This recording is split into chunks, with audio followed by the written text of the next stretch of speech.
2 summers I watched my land die, one dry month after another. The dawn walk had become a ritual I dreaded. Boots crunching on earth that used to give, now just cracked and hard as regret. The heat rose even before the sun cleared the horizon, shimmering off what used to be good grazing land. I could taste the dust before I opened my mouth, could feel it coating my throat, my lungs, settling into me the way grief had permanent and suffocating. The birds had stopped singing weeks ago, left for places where water still ran and things still grew. Smart creatures, knew when to quit. I didn't have that luxury. The well sat at the eastern edge of the property, where Thomas had dug it 7 years back. I could still see him, shirtless in the August heat, muscles working, sweat running. Absolutely certain this well would never run dry. Deep enough to reach China, he'd joked, grinning up at me from 20 feet down. Our children's children will drink from this well, Sarah. I promise you that. He'd been wrong about the well. Wrong about the children, too. We'd had 3 years together. 3 years wasn't enough time for children. Wasn't enough time for anything except learning how much you could lose. I lowered the bucket, listened to it scrape against stone. No splash. No blessed. Beautiful sound of water.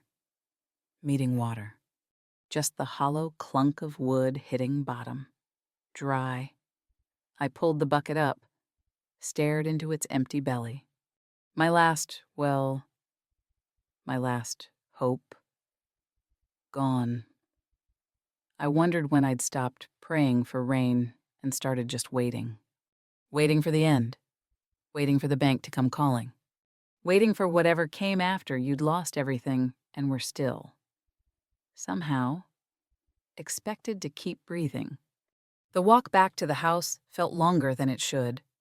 Maybe because I knew what waited there, one plate on the table, one cup, one chair pulled out, the debt ledger I kept in the kitchen drawer. Numbers that didn't add up no matter how many times I worked them. The coffee tin with 3 days' worth left if I stretched it. If I made it weak and bitter. The way I'd learned to make everything after Thomas died. I'd forgotten what sweetness tasted like. Forgotten it was even possible. The house looked smaller every day, or maybe I was just shrinking, collapsing inward the way the land was. Thomas had built this place with his bare hands. Cut every board, drove every nail, touched every surface with those calloused fingers. His dream lived in these walls. His hope. His promise that we'd make something here that would last. I'd promised to keep it. Promised his memory, promised his grave, promised the empty space where he used to sleep. But promises don't water dying land. Pride doesn't pay debts. And I was running out of both. I poured the last of yesterday's coffee, sat at the table, opened the ledger even though I had the numbers memorized. 3 months until the bank came. Maybe 4 if I sold the remaining cattle. But cattle needed water too, and mine were dying on their feet. Ribs showing like accusation. I'd lose it all before I'd sell to vultures. That's what I told myself every morning. That's what I'd keep telling myself right up until they dragged me off this land. Thomas had built this ranch. I'd be damned before I let some banker tear it down for pennies. Pride was all I had left. That and dirt. Sometimes I couldn't tell the difference anymore.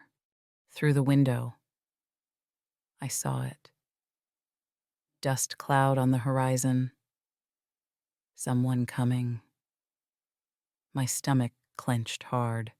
Nothing good ever came in the form of a stranger. I watched him ride up the path, cataloging every detail the way you do when you need to measure a threat. Well-fed horses, 3 of them. Actually 2 spares trailing. That spoke to wealth, to abundance, to the kind of life I'd stopped believing existed. Clean clothes. Hat that probably cost more than my food budget for a month.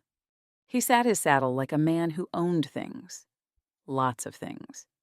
and expected the world to bend around him because it always had. Rich men were predictable in my experience. They came, they wanted, they took. The only question was what they'd try to take and how hard I'd have to fight to keep it. I met him at the porch, didn't invite him to sit, didn't offer water I didn't have. Just stood there, arms crossed, waiting for whatever this was. Mrs. Hendricks. He touched his hat. Polite. They always started polite. James Thornton. I run the Valley Ranch. Down where the river still flows. Of course, the river still flowed for him. Rivers, I'd learned, respected money. I know who you are. I said everyone knew Thornton. His land stretched for miles, fed by springs that never seemed to dry. Blessed by luck or God or whatever decided who prospered and who died slow. I've been watching your situation. He said, seems the drought's hit you hard. Seems it has. I kept my voice flat, watching my situation, like I was something to observe, study, wait to fail. I'd like to make you an offer. He shifted in his saddle. Buy you out. Give you enough to start over somewhere else. Somewhere with water. There it was. The real reason he'd come. Start over. I tasted the words. They were bitter as the coffee I'd been stretching. You mean give up? Run away? Let my husband's work turn to dust. I mean, survive. Ma'am. There's no shame in how much. I cut him off. He named a figure. I actually laughed. Couldn't help it. The number was insulting. Wouldn't cover half what Thomas had put into this place. What we'd built together. What I'd fought to keep alive. That's your offer, I said. That's what you think this land is worth. It's what drought land is worth. Mrs. Hendricks? I'm being generous. Generous. I smiled. Had no humor in it. You're being a vulture. Waiting for me to die so you can pick the bones. He didn't flinch. Didn't argue. Just studied me with eyes I couldn't quite read. Brown. Steady. Not mean. Which somehow made it worse. Mean I could fight. This calm certainty, this patience that was harder to hate. What if I brought you water instead? I blinked. What water? My springs run deep. I've got more than I need. What if I hauled some over help you through until the rains come? I felt my spine go rigid. I don't take charity. Neighbors helping neighbors isn't charity. I don't take help from men. The words came out harder than I meant, but I'd learned. I'd seen what happened to women who owed men favors, seen how help turned into expectation, how kindness came with prices that weren't named up front. No strings, he said quietly. Just water. There's always strings. I stepped back. I know how this works. Mr. Thornton, you come in here all kind and helpful, and then one day you name your price, and I won't be able to pay it. Won't be able to say no. Something shifted in his expression. Not anger. Something else. Understanding. Maybe. Or pity. Which was worse? I'm sorry someone taught you that, he said. I hated that he didn't argue. Hated that he didn't defend himself or push or demand. Hated that he just sat there, looking at me like I mattered, like my no meant something. You should go, I said. He nodded, touched his hat again, turned his horse. Mrs. Hendricks, he called back. Offer stands for the water, not the buyout. You change your mind. You know where to find me. I watched him ride away. Watched the dust settle behind him. Realized I was shaking. Told myself it was anger. I was getting good at lies. Tuesday, the last well died. I'd known it was coming. Had felt it in the way the bucket grew lighter each day. The water level dropping inch by terrible inch. But knowing didn't make it easier when I pulled up that bucket and saw only damp dirt clinging to the bottom. I stood there holding the rope. Empty bucket swinging. The morning sun already hot enough to burn. And I thought about Thomas. What would he think if he could see me now, standing on the land he'd loved, watching it die because I was too proud to ask for help, too scared to let anyone close enough to hurt me again? Would he understand? Or would he be ashamed? I didn't know. Couldn't know. And that was the worst part of being alone, no one to check your thinking against. No one to tell you when pride had curdled into stupidity. I walked back to the house, sat at the table, stared at the numbers in the ledger that didn't matter anymore. Without water, the cattle would die within days. Without cattle, I had nothing to sell. Without anything to sell, the bank would come, and all of this Thomas's dream, my promise. Our 3 perfect years would be gone. I could still run, take Thornton's insulting offer, start over somewhere else, but I'd spent 2 years here without Thomas. 2 years keeping this place alive because it was all I had left of him. Leaving felt like losing him twice. I didn't sleep that night. Watched the stars through the window. Counted them. Lost count. Started over. The way I'd been starting over since the day they'd lowered him into the ground. Wednesday morning, I heard the wagons before I saw them. 3 of them. Rolling up my path like an invasion. Thornton on the lead wagon. 4 ranch hands on the others. Water barrels catching the early sun. Gleaming like salvation I didn't want and couldn't refuse. I met him at the fence. Tried to find words. Couldn't. Heard your last well went dry, he said. No preamble. No, I told you so. Just simple fact. Figured you could use this. The barrels were full. I could see water sloshing. Could almost taste it. My throat felt tight. I can't pay you. I managed. Didn't ask you to. I can't owe you. You don't. He climbed down from the wagon. Stood there, hat in hand. Water's free, Mrs. Hendricks. Springs are God's. I'm just the man who happened to build over them. I watched his ranch hands start unloading. Efficient. Respectful. They didn't look at me with pity. Didn't treat my land like a charity case. Just worked. 1 delivery. I heard myself say, that's all. Thornton smiled. Small thing. Knowing, yes, ma'am. Just 1. We both knew it was a lie. We both knew I'd broken, that I'd let him through my fence, through my gates, through the first wall I'd built to keep the world away. I hated needing him. Hated worse that he didn't make me beg. Didn't make it a trade. Didn't name a price or lay conditions or do any of the things I'd been bracing for. He just gave. I waited for the catch, for the moment he'd show his hand, for the other shoe to drop the way it always did. It didn't come. That scared me more than if it had.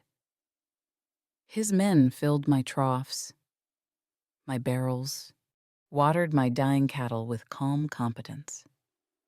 And Thornton stood on my porch, not speaking, just present, like he had nowhere else to be, like this mattered. When they finished, he tipped his hat.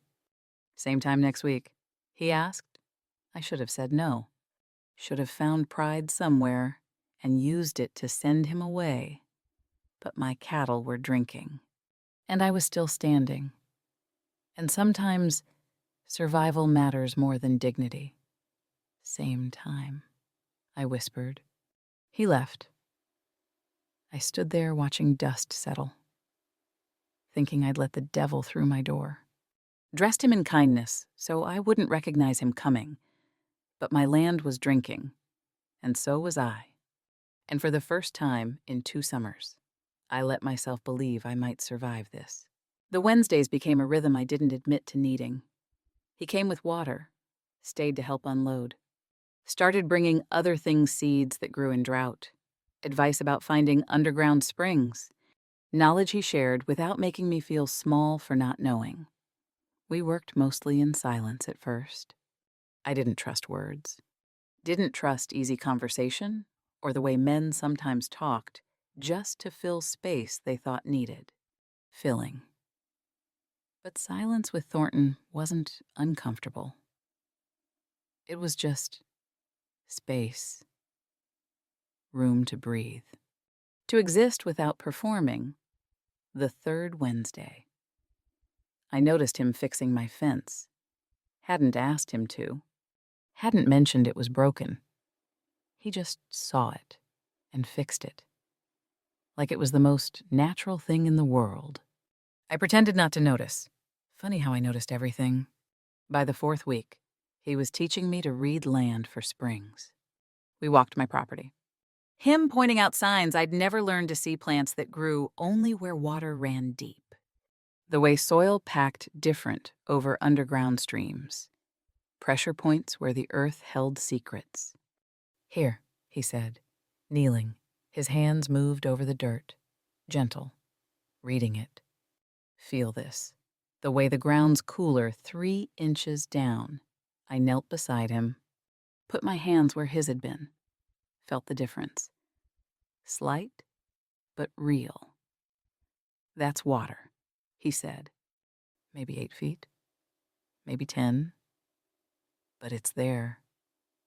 How do you know? My voice sounded strange. Hadn't asked a man a question in months. Hadn't let myself be curious about anything except survival. My father taught me. His father taught him. Goes back. He sat back on his heels. Your husband, Thomas. Right, he knew this land. Built the ranch in smart places. He just didn't have time to find all its secrets. The way he said Thomas's name made my throat tight. Not dismissive. Not trying to replace or compete. Just acknowledging. Like my husband's work mattered. Like his memory deserved respect.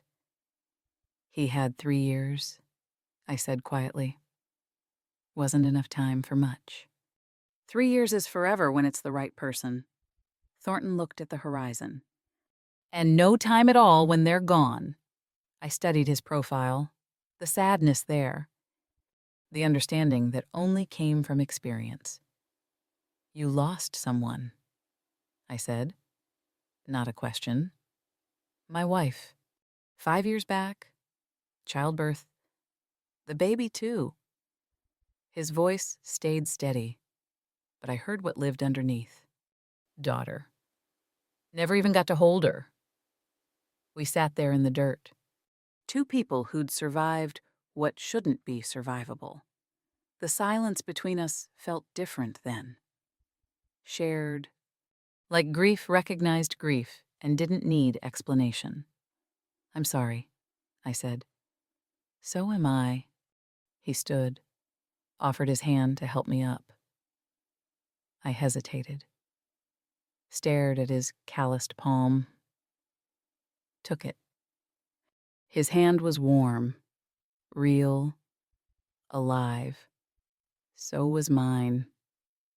I'd forgotten that, forgotten my own pulse. We dug that week, found the spring he'd sensed, water seeping up through rock, cold and clear and impossible. I nearly cried watching it. Didn't let myself. Couldn't afford that kind of softness. But when we sat on my porch after drinking coffee, I'd made a little less bitter. When had I started using sugar again? I let myself smile. You did good work today, he said. We did good work. I corrected. He smiled, slow, warm, like sunrise. I caught myself watching for his wagon on Wednesdays. Told myself it was about the water. about the knowledge, about practical help with practical problems. Lies. Myself knew better. Myself counted the days between his visits, noticed when he smiled, remembered the exact shade of brown in his eyes.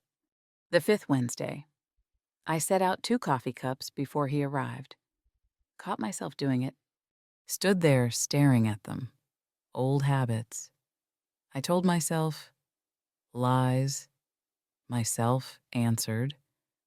I didn't put one away. The spring changed everything. Not just water, though God knows water mattered, but the finding of it. The digging together. The moment when cold. Clear proof of impossible things seeped up through the earth we'd moved with our own hands. We stood there, mud to our knees, watching water pool. I felt something crack open in my chest. Something that had been locked down tight since Thomas died, maybe longer. Maybe since the day I'd learned the world could take everything and expect you to keep standing. We did it, Thornton said. Simple words. But his voice carried wonder. Like he was as amazed as I was. Like this wasn't just another day's work, but something that mattered. Yeah, I managed. We did. Our hands touched, passing the shovel. Both of us froze, his fingers against mine, muddy and warm and real. The touch lasted maybe 2 seconds. Felt like forever. I pulled away first. Busied myself with checking the spring's flow. Didn't look at him. Couldn't. But that night, cleaning up. I couldn't stop thinking about it. About his hands. About the way he'd looked at me when the water came through, like we'd performed a miracle together. Like I was someone worth celebrating with. You talk about him much, Thornton asked the next Wednesday. We were reinforcing the spring, working in that easy rhythm we'd developed. The question should have felt intrusive. Didn't. Thomas. I kept my eyes on the rocks I was placing. No, not much. Might help. Talking. Might hurt worse. Yeah. He was quiet a moment. It does both. But at least it makes him real again. For a while, I sat back, looked at this man who'd become part of my Wednesdays, part of my life. Though I hadn't meant to let him. He was good, I said, words I hadn't spoken aloud in 18 months. Hard-working, kind. Had these dreams about what this place would become. Used to tell me about it at night, the cattle we'd raise, the children who'd run through these fields, the life we'd build. Dreams died with him. Yeah, my voice cracked. Everything died with him. Thornton put down his tools, turned to face me fully. Not everything. You're still here. This land's still here. The dreams might be different now, but you're still building, still fighting. I'm just surviving. Surviving is building. It's the hardest kind. The way he said it made my chest hurt. Made me remember I was more than just dirt and debt and determination. Made me remember I was a woman who'd loved and been loved, who still had a heart underneath all the armor. Your wife. I heard myself say, what was her name? Catherine. He smiled, sad but genuine. She loved yellow roses, used to fill the house with them.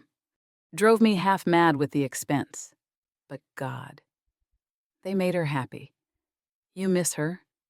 Every day. He met my eyes. But missing them doesn't mean we stop living. Doesn't mean we can't find new things, new people, new reasons. The air between us shifted, charged, heavy with things neither of us was saying. I stood up fast. Too fast. It's getting late. You should go. He didn't argue, just nodded. gathered his tools, but at his wagon, he paused. Sarah. My name in his mouth. First time he'd used it. I understand. I understand being scared of feeling too much, of risking this again. I couldn't speak. Could barely breathe. But I'm not going anywhere, he said quietly. Not unless you tell me to. And even then, I'll probably still bring water on Wednesdays, just to be stubborn. He left. I stood there, shaking. That night, lying awake. I whispered both their names. Thomas, James. Both felt like prayers. Both felt like betrayals. I was afraid, not of him, of wanting, of needing, of discovering I could still feel this much and having it taken away again, of learning love wasn't something you did once and survived, that it could come back, could ask you to be brave all over again. I didn't know if anyone was supposed to be that brave twice. I didn't sleep, didn't deserve to. The storm came on a Tuesday night in late August. I saw it building all day, sky turning that particular shade of green that meant trouble. Air gone still and heavy, the pressure making my teeth ache. Flash flood weather. The kind that could wash away everything we'd built. I was moving cattle when James arrived. Didn't wait for Wednesday, didn't wait for permission. Just came, ranch hands in tow, already knowing what needed doing. Spring's vulnerable, he called out, swinging down from his horse. We need to reinforce the walls before this hits. I know. I was already moving. Been watching the sky all day.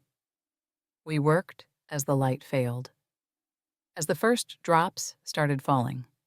As thunder rolled in like artillery, his men moved my cattle to higher ground. We dug trenches to channel water away from the spring, built up rock walls, reinforced, prepared. The rain came hard around midnight. We were both covered in mud, exhausted, still working. The spring was holding, but the wall on the east side was cracking. We saw it at the same time. Both dove for it without speaking. Rocks and mud in our hands, building fast against water that wanted to tear it all down. I could feel the spring's pressure fighting us. Could feel James beside me, matching my rhythm. 4 hands instead of 2. Equal weight. Equal desperation. Here! I shouted over the rain. We need more support here. He was already moving. Knew what I meant, without explanation. We'd become fluent in each other's language without noticing. The wall held barely. But it held. Dawn came gray and exhausted. The rain gentled to drizzle. We sat there, soaked and shaking, watching water flow safely through channels we'd built. We did it, I said. Could barely hear my own voice. We did. We moved like we'd worked together for years. Maybe we had been. I just hadn't let myself see it. Hadn't let myself admit what we'd become. His ranch hands rode out at first light. James stayed, followed me back to the house like it was the most natural thing in the world. I watched him move through my kitchen. He knew where the coffee was. When had that happened? When had I stopped hiding it? When had this stopped being my kitchen and become ours? You should sleep, I said. So should you. Can't. Too wired. He nodded. Made coffee. Strong and bitter, but with enough sugar to make it human. When had he learned how I took it? We sat at the table. 2 cups. 2 plates I didn't remember setting out. The morning light coming through windows that suddenly didn't feel like such lonely glass. Thank you, I said quietly, for coming. for knowing to come. Partners don't wait for permission.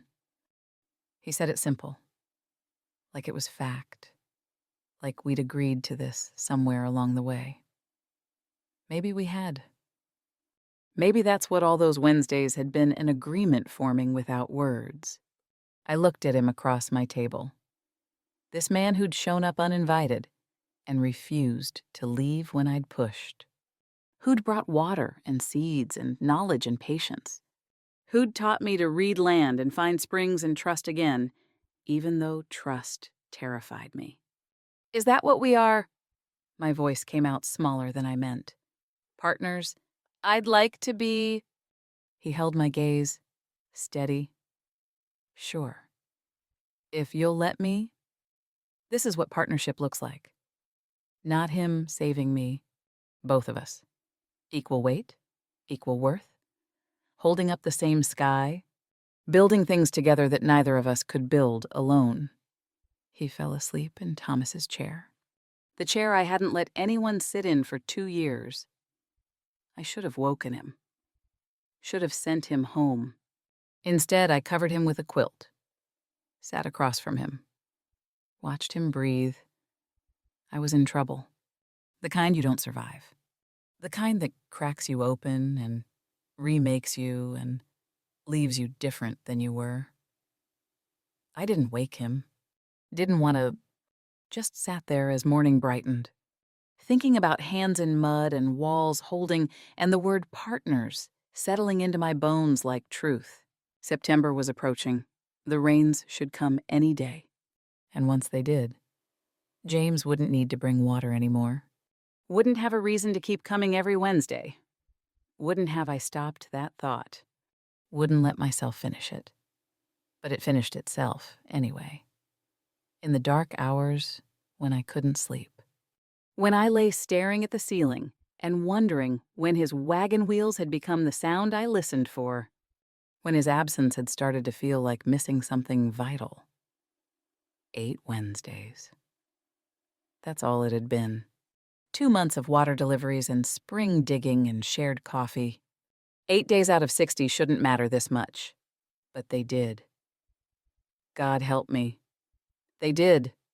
I sat at my table that Friday night with the debt ledger open, with my wedding ring on the table beside it, with a decision weighing on me like stone.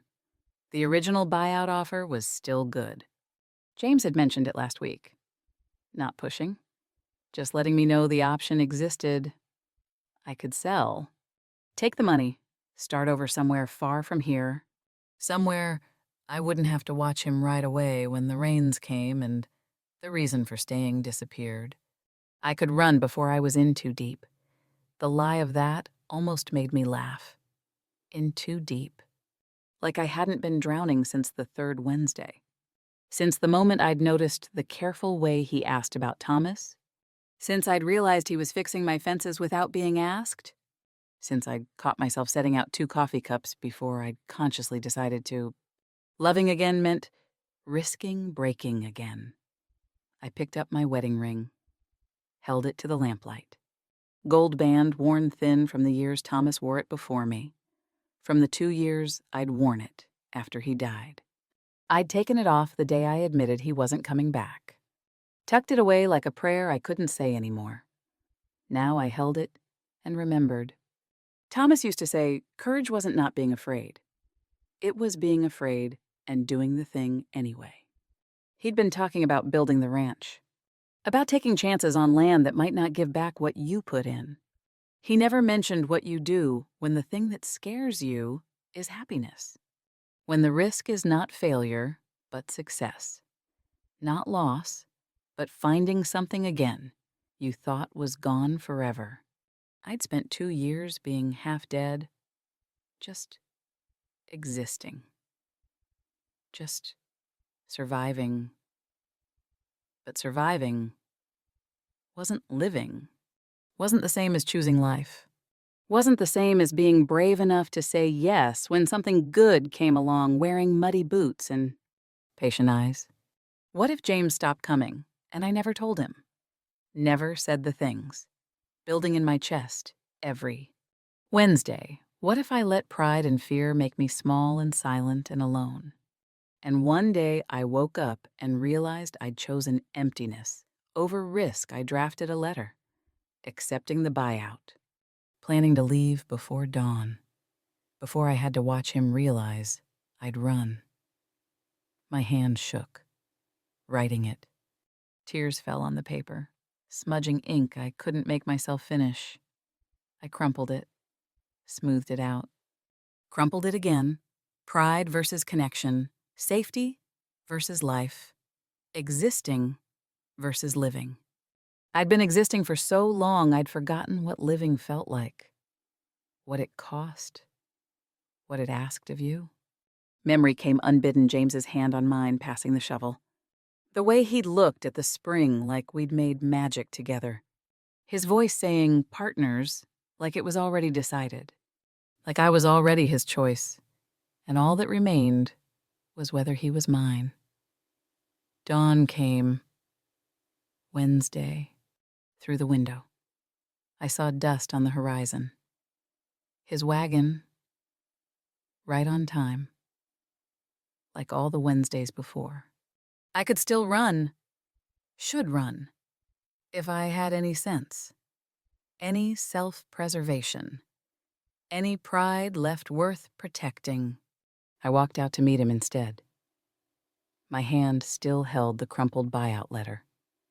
I threw it in the dirt, watched it settle, watched him climb down from the wagon, eyes finding mine, reading something in my face that made him go still. Sarah. His voice was careful, worried. You all right? No, I said honestly.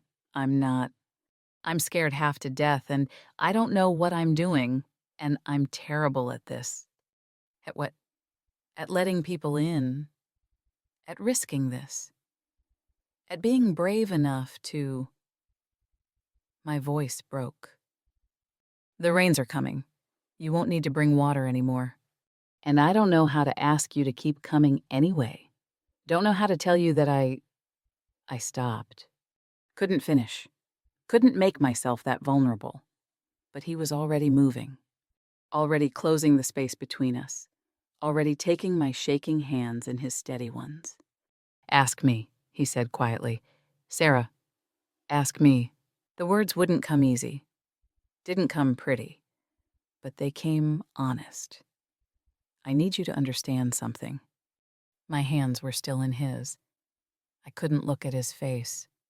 Focused on our joined fingers instead. Mud under his nails. Calluses I'd watched form. Real. Solid. Here. I loved him. Thomas. I loved him with everything I had. And when he died, I thought that was it. Thought I'd used up my one chance at this. Thought hearts only broke that way once. Sarah, let me finish, please. I made myself meet his eyes. You showed up with water and I hated you for it. Hated that I needed you. Hated that you wouldn't be the villain I needed you to be. But you just kept coming. Kept helping. Kept seeing me as more than just a project or a charity case or a lonely widow to fix. His thumb moved against my palm. Small gesture. Steadying. I noticed everything. I continued. My voice was shaking, but I kept going. The way you fixed my fence. The way you asked about Thomas like his work mattered. The way you taught me to read land without making me feel small. The way you said partners like it was already decided. It was, he said quietly. For me, it was decided the second Wednesday, when you smiled at finding that spring. When you stopped looking at me like I was going to hurt you. I'm still scared you'll hurt me. Not on purpose. But life hurts. Loss hurts. And I don't know if I'm brave enough to survive it again. You are... He said it with such certainty. You've survived everything. You're the strongest person I know. I don't feel strong. I feel terrified. Courage isn't not being scared. Sarah, it's being scared and doing it anyway. Thomas's words in James's mouth. The symmetry of it made me want to laugh and cry at the same time. He used to say that, I whispered. He was right. James squeezed my hands. Look at me. Please.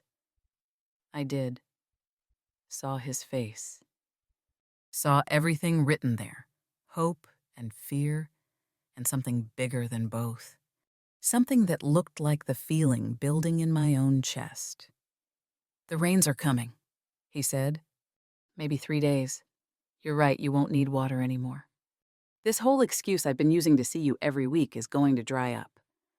Small smile. Nervous. Pun not intended. Despite everything, I almost laughed.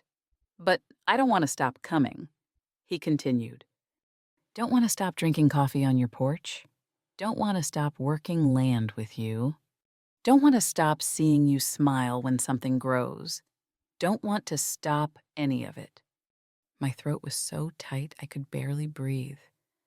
What do you want? James, you.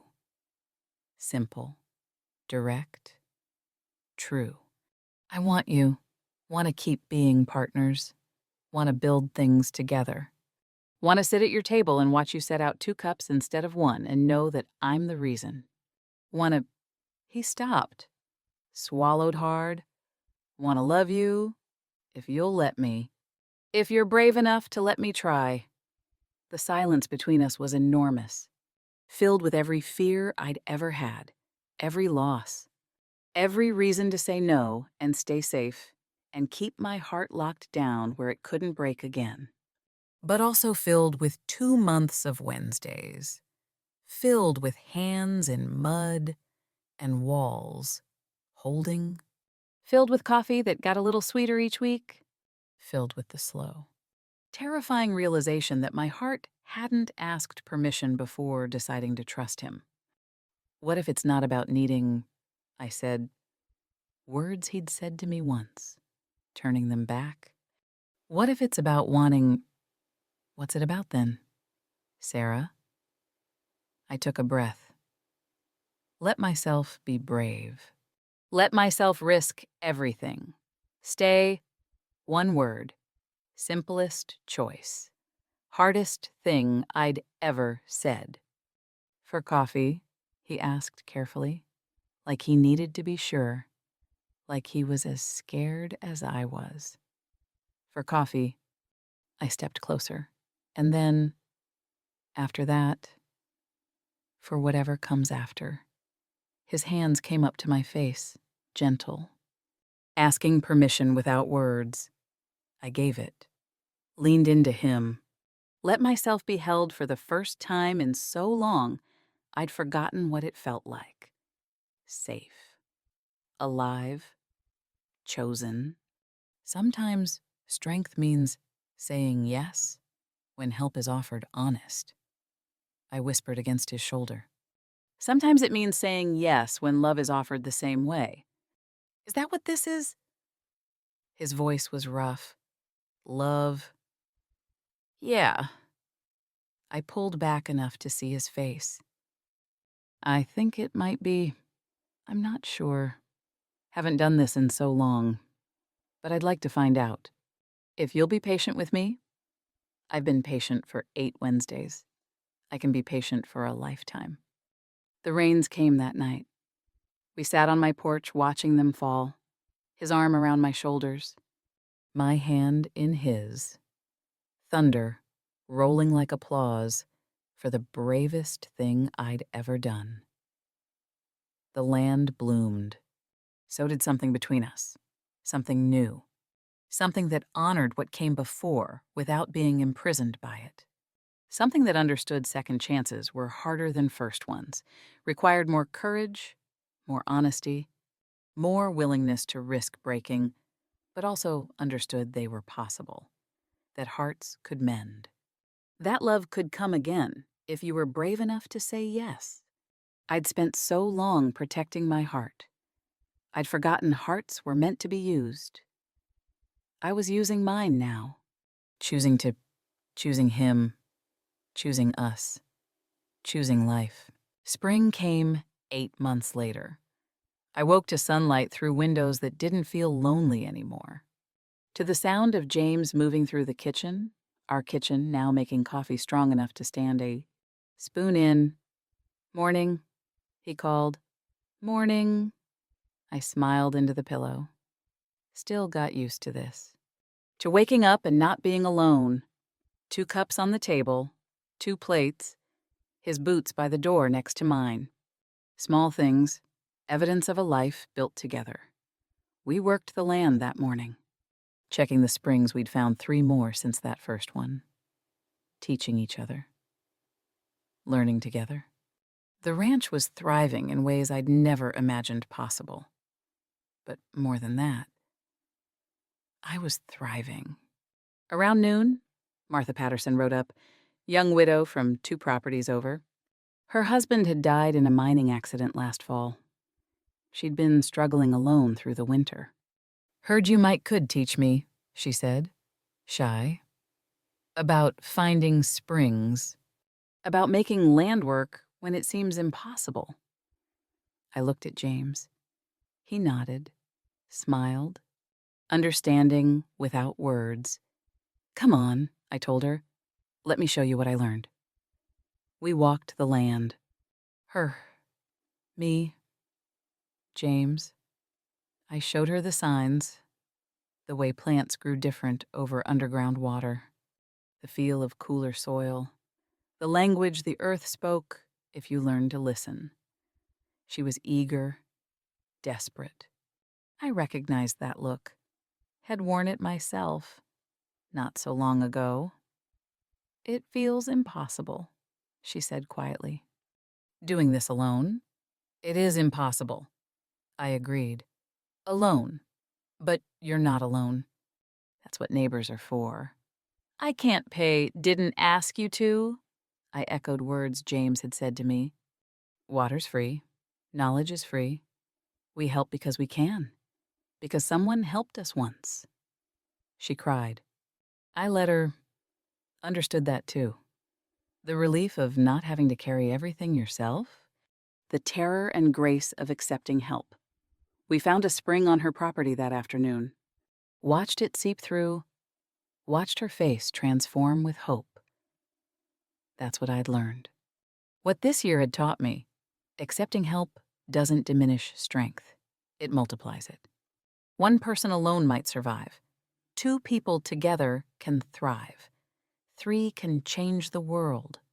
That evening, James and I sat on the porch, watching sunset paint the sky, drinking coffee that had gotten sweeter with time. "You were good with her," he said. I remember being her. Being that scared. That alone. "You're not anymore." "No?" I took his hand. "I'm not." My wedding ring to Thomas lived in a box in my dresser now, alongside his pocket watch. His favorite shirt. Things I'd saved. Because they mattered. Because he mattered. Because love didn't disappear just because the person did. But I wasn't imprisoned by it anymore. Wasn't living in the past. Was choosing, every day, to live in the present, to build a future. With James. I chose this, I said aloud. Needed to say it. Needed him to hear it. Every bit of it. You. Us. This life. I chose it. I know. And I'd choose it again. He kissed my temple. Soft. Sure. I know that too. We sat as stars emerged, as night settled gentle around us. 2 people who'd lost everything and found something again. Something different, but no less valuable. Something that understood loss without being defined by it. I'd learned so much that year. That pride can't water dying land, but neighbors working together can. That saying yes to love the second time takes more courage than the first. That strength isn't refusing help, it's recognizing when to accept it, when to give it, when to let yourself be both strong and vulnerable at once, that hearts were meant to be used, even especially hearts that had broken before. Thomas built this ranch with his bare hands. James and I rebuilt it with 4. That wasn't betrayal. That was legacy. That was life continuing the way it should, honoring what came before while choosing what comes next. Rain clouds gathered on the horizon. I didn't worry anymore. We had springs. We had each other. We had knowledge and partnership and love that had chosen to bloom in the most unlikely soil. You know what I realized? I said. What's that? I spent 2 years waiting for my life to end, for the land to die, for everything to be taken. I was just waiting. And now, I smiled, turned to face him fully. This man who'd brought water and stayed for bloom, who'd taught me to read land and trust again, who'd given me a second chance at a life I thought was over. Now I'm not waiting anymore. I said, I'm living, I'm choosing, I'm loving, and I'm done apologizing for being brave enough to say yes. He kissed me then. Proper, deep, full of promise and presence and all the tomorrows we'd build together. Thunder rumbled. Rain began to fall. We didn't move, just sat there letting it wash over us. Baptism and blessing both. The land bloomed. My heart bloomed. Everything that had seemed impossible grew possible when I stopped protecting it and started using it. I'd survived what shouldn't be survivable. And then I'd done something harder. I'd chosen to live again. That choice made all the difference.